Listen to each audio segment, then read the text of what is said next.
Picture this. You're 17 years old. You're watching your identical twin brother, the person who looks exactly like you, collapse right in front of your eyes. And there's nothing you can do to stop it. That's what happened to Hunter Metcalf on November 15th. And what you're about to hear will haunt you. Austin Metcalf was a 4.0 student. Good kid. The type who actually spoke up when something wasn't right. That afternoon at his Texas high school, he noticed a teen from another school sitting in the wrong spot. So Austin walked up, calm, and said 5 simple words. You're in the wrong spot. That's it. No attitude, no aggression. And Carmelo Anthony pulled out a knife. Hunter saw the whole thing, the blade flashing. His brother stumbles backward, blood spread across Austin's chest. Hunter caught him, held him, pressed down on the wound, begging him to stay. But in 4 minutes, Austin Metcalf died in his twin brother's arms. The knife went straight through his heart. One polite request, one split-second decision, and a family destroyed forever. But here's where this gets even darker. While the Metcalfs planned a funeral, Carmelo's family defended him, called it a mistake, claimed self-defense. Over a seat, this is the story of Austin Metcalf and why violence is never the answer. Stadium. There's the blood stain. There is the blood stain. It's red still. Austin Metcalf's blood. Lord Jesus, help us. It's crying out for justice. His killer is home right now. I gotta get out of here before the police come. I just hopped the fence to get in here. His blood is crying out for justice. We need that killer behind bars. We will not rest. We need to protect white Americans. This scourge of black violence is too much. The Guy Kendall Stadium. We need to uplift our communities. I gotta get out of here, guys. I think I hear the cops coming. November 15th. Just another Tuesday at a Texas high school. Austin and Hunter Metcalf walked through the doors together that morning. Identical twins. Same face, same smile, both pulling straight A's 4.0 students. They've got college applications due, basketball practice later. Normal teenage stuff, right?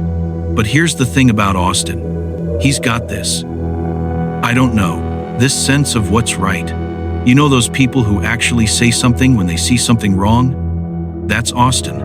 And that day, that quality is about to cost him everything. So Austin's at school that afternoon, and he notices something. There's a kid sitting in the bleachers. Wrong school. Wrong section. Now, most people, they'd probably just ignore it. Walk away.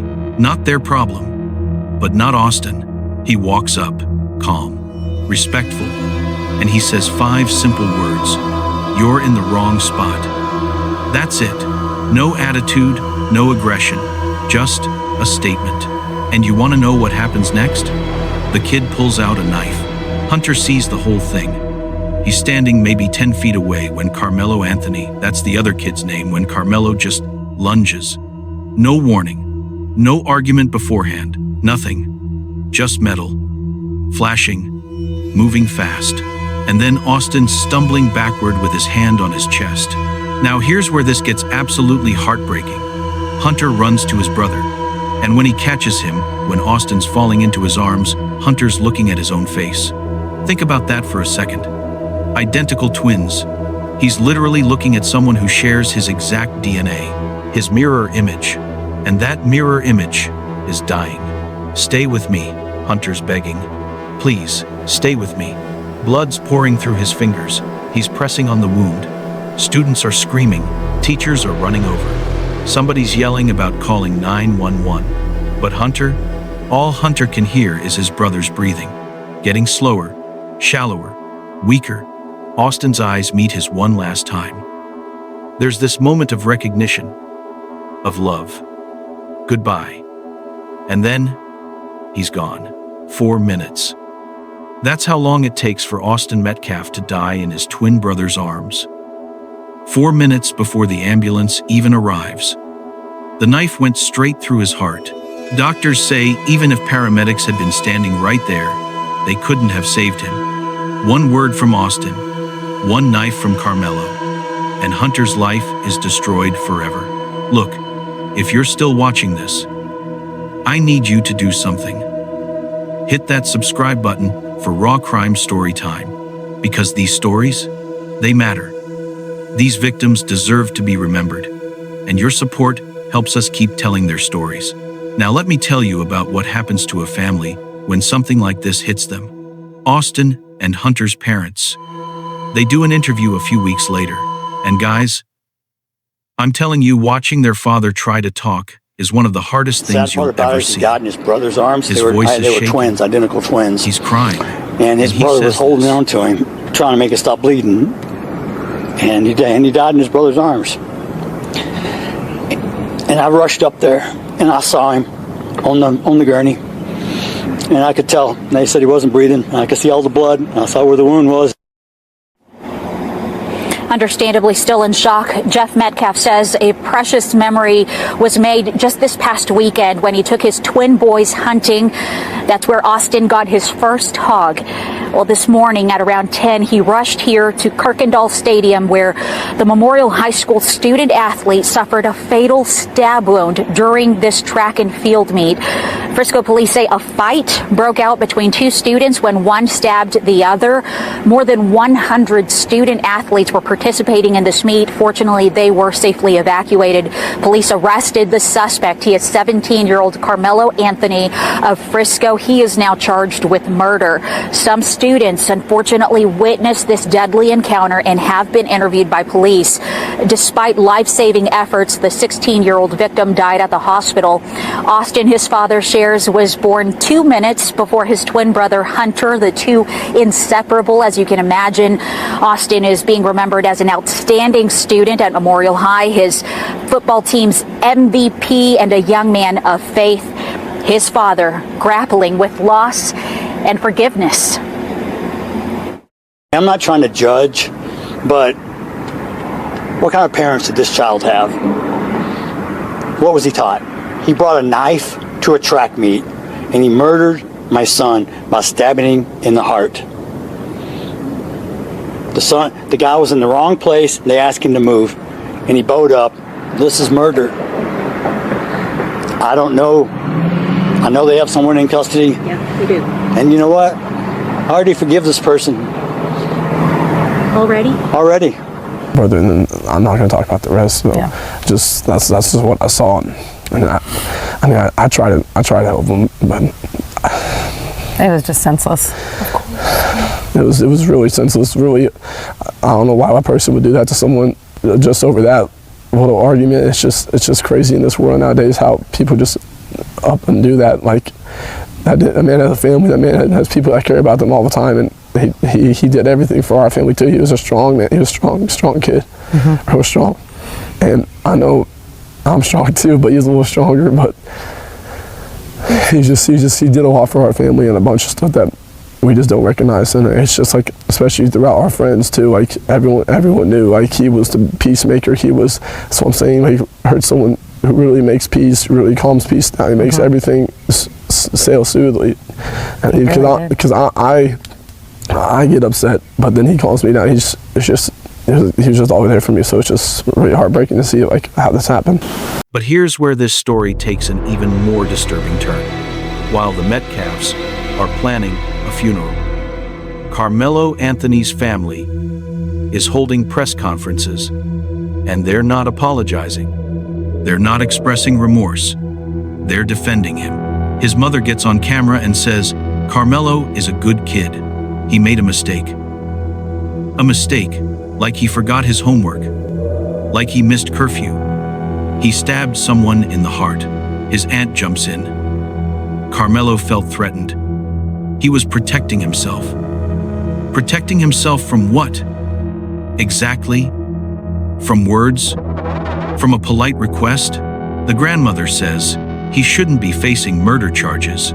This is going to ruin his life. And I'm sitting here thinking, what about Austin's life? What about the life that's already been ruined, the one that's over? What about Hunter, who's literally screaming himself awake every single night? The community loses it. Social media explodes. Austin's classmates are organizing vigils, holding candles, wearing shirts with his face. Everyone's demanding justice. But Carmelo's family? They hire lawyers, start building a self-defense case, claiming Austin was aggressive, that Carmelo feared for his safety. Except, here's the problem with that story. There were dozens of witnesses, and every single one of them says the same thing. Austin never raised his voice, never made a threatening move. Carmelo just pulled the knife and attacked. 4 months later, Carmelo appears in court.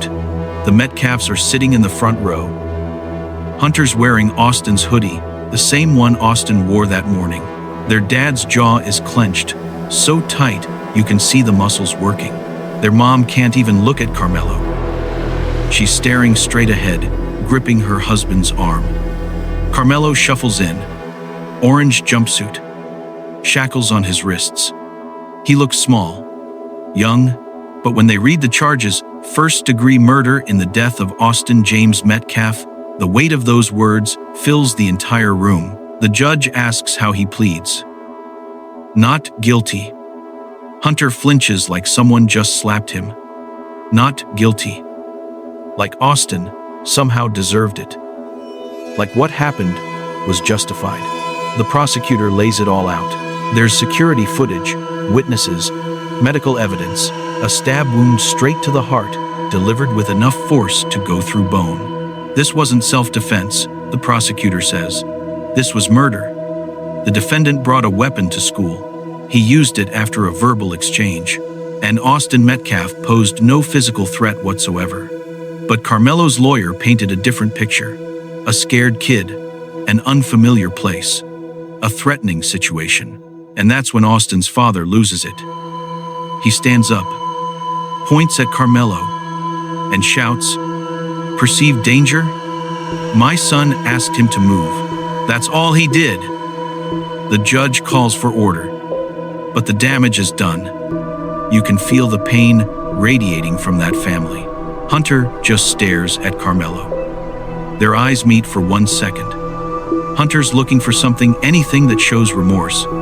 He sees nothing. After the hearing, Austin's father gives a statement to the press, and his voice is stronger now, more determined. Carmelo Anthony took my son's life over nothing, over words, and his family wants us to believe he's the victim. He shakes his head. But the real victim is Austin. The real victim is Hunter, who has to live the rest of his life knowing his twin brother died in his arms. Then he looks right into the camera, right at you. If you're a parent, hug your kids tonight.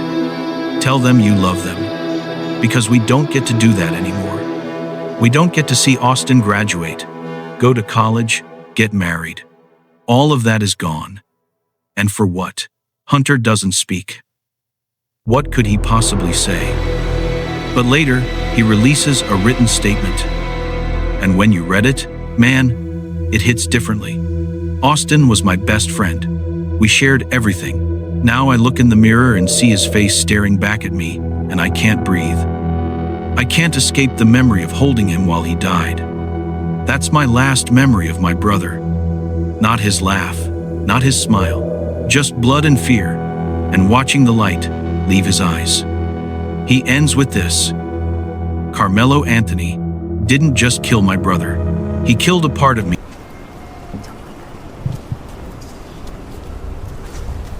We're up, we're up, we're up, we're up. Carmelo, do you have anything that you'd like to say?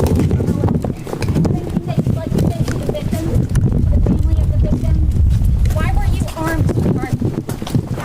Carmelo, why were you armed at school? Explain your self-defense. How is this self-defense? Excuse me. Carmelo, would you like to say?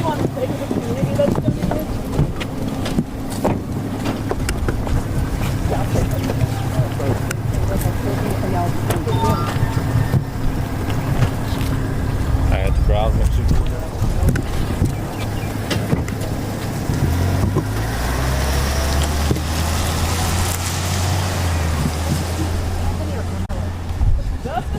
And all I'm going to say, so it don't be asked later, is that was disrespectful and just shows you all the character who is not invited. He knows that is inappropriate to be near this family. But he did it. There is the blood stain. And so I say to people, actions speak louder than words. Blood.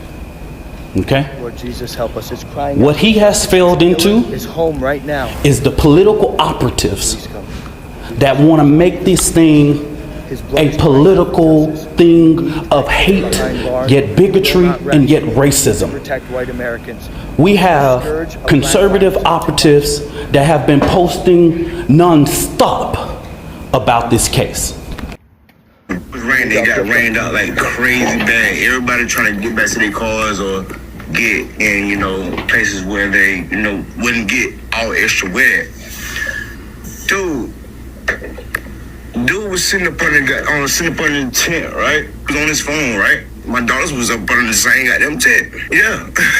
So I'm paying attention to my kids, but at the same time, they're in the same vicinity, so I'm watching everything going on around it because I'm there for my children.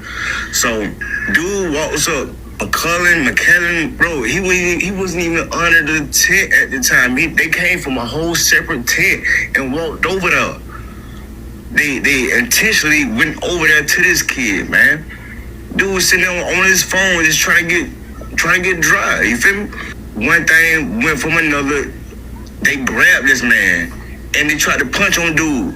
Dude went in his bag and they went to try to jump this dude and punch on this dude, man. And he protected himself, dude. That's what happened. Yeah. It wasn't just one. It was both of them, bro. Austin, that dude that got unalive, and his brother physically went over there to intentionally. It's not to the point that he brought a knife. For one, it wasn't on school property. The school is at least 5 to 10 miles away. It was community track meet, bruh. It wasn't a school track meet. So he had the right to have a knife on his person, bro. Just because the kid was mad, my son is not here anymore. And I don't understand it. Tell me about Austin. What do you want people to know about your boy? He was the most amazing kid. Oh, so smart. He had college football guys looking at him to play in college. His goal was to play in college. He just wanted to play football. His life was going to the gym and working out and being a leader on his football team. And he just had such ambitions and a drive that it's hard to find in a kid. And he's just such a good spirit. And so many kids loved him. And his brother's lost his best friend. They're twins, right? Yeah, identical twins. Yeah. They've been like...